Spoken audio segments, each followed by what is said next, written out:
Word up. Word back. up. It's going to be a short and sweet one. Why? Why? So, full disclosure, we just went on for about 12 minutes and forgot to hit record.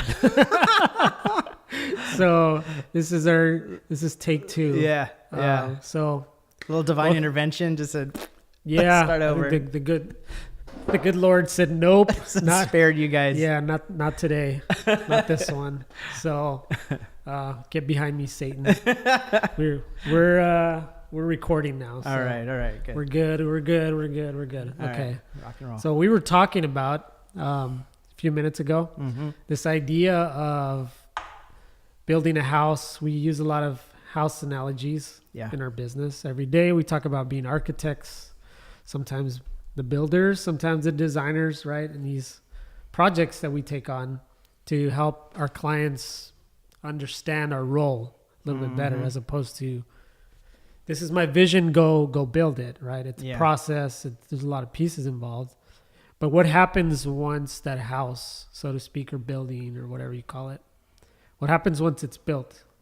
And if we go back to the house analogy, we used to use the throw a party. Yeah. We built the house, now let's throw a party. Yeah. Well, we want to throw a party because we want to celebrate. We want to have an experience in the house so that it becomes a home, right? That's right. It becomes a place you experience as a family, or whether you're whatever. It's a experiential thing. It's a home because it's a place of comfort, refuge, safety, all those things.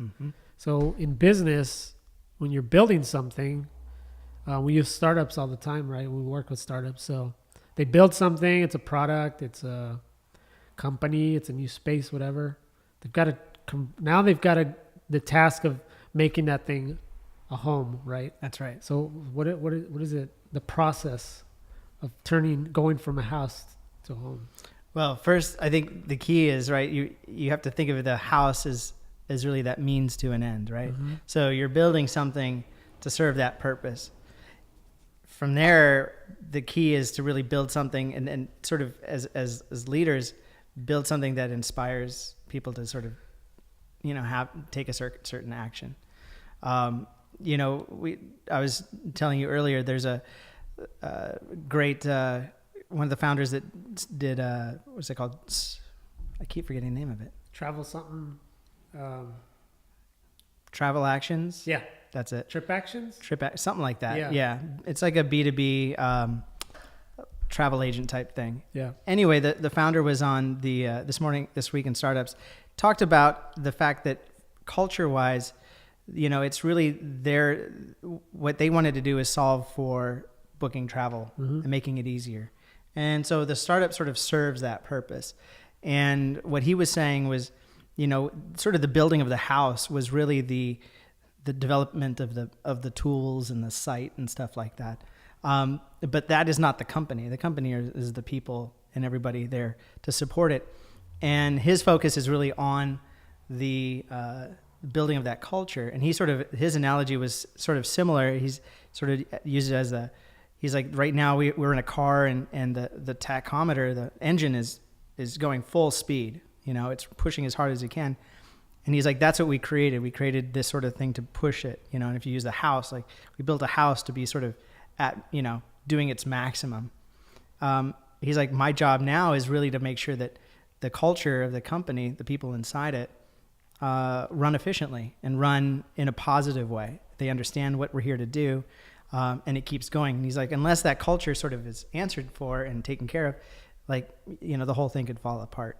And I thought that was really kind of an interesting way of putting it. And I think what you're saying too is the same. Like, when we build these businesses, when we build, your church and everything around that, the key is to have that focus, that bigger mission that everything's working towards, and look at the business itself as sort of a means to that end, right? To see that bigger cause. Right. And I think, like we were talking about before, this idea of the culture, right? So culture, if it's good or bad, it tends to, that's typically the way it scales, is whatever is, I sometimes say top down because it kind of does happen top down in any organization. But so in our case, or in the startups cases, it's the founders, right? Mm-hmm. What's the culture that they're building, and are they inspiring the people around them? Mm-hmm. And we use inspiration as a means to get us going here all the time, right? We've got a lot of things going, and sometimes we use inspiration to just sort of fuel us. Yeah. To remind us of the vision and why we started things in the first place. That's right. So I think it's important for leaders of these organizations, these startups, to remind people around them what the mission is, why it started in the first place, and what's inspiring, or to inspire them in a way, right? That's right. To want to follow that mission or that goal. Right. And then that gets around, it's kind of like a drug, Yeah. We've said gratitude's a drug as well. I think inspiration can be one as well. Absolutely. That spreads. Yeah. It's a fuel for sure. Whatever that is. Yeah. Yeah, absolutely. And back to what you started out with, that's what makes, that's what makes it a home, not just a house. Yeah. Right.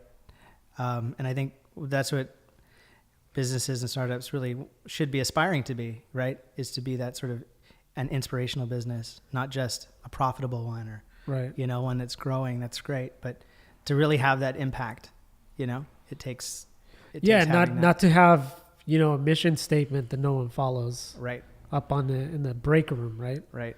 The same as putting on your fridge, right? Your top rules of the house, Mm-hmm. that some people do, to be nice, your kids are small, you're going to share, whatever it is, right? And then you don't follow them, you yell at your kids or whatever. Give me that.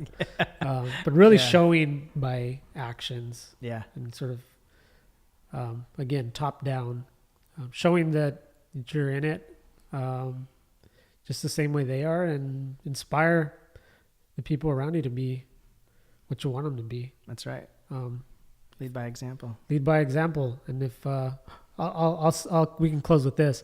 What would you say to someone who doesn't have? I won't call anyone out by name, but this person told me just a few days ago, I can't stand these sort of like inspirational videos. Like I can't stand the whole thing of like in social media and like. Tip of the inspiration of the day, this and that. Yeah. And I just scratch my head a little bit, like what, because there is people that way that they're like, it's all bull crap. Yeah. You know what I mean? Yeah. What would you say to someone that just doesn't buy into that kind of stuff? Well, I mean, I understand because sometimes I am that guy. Yeah.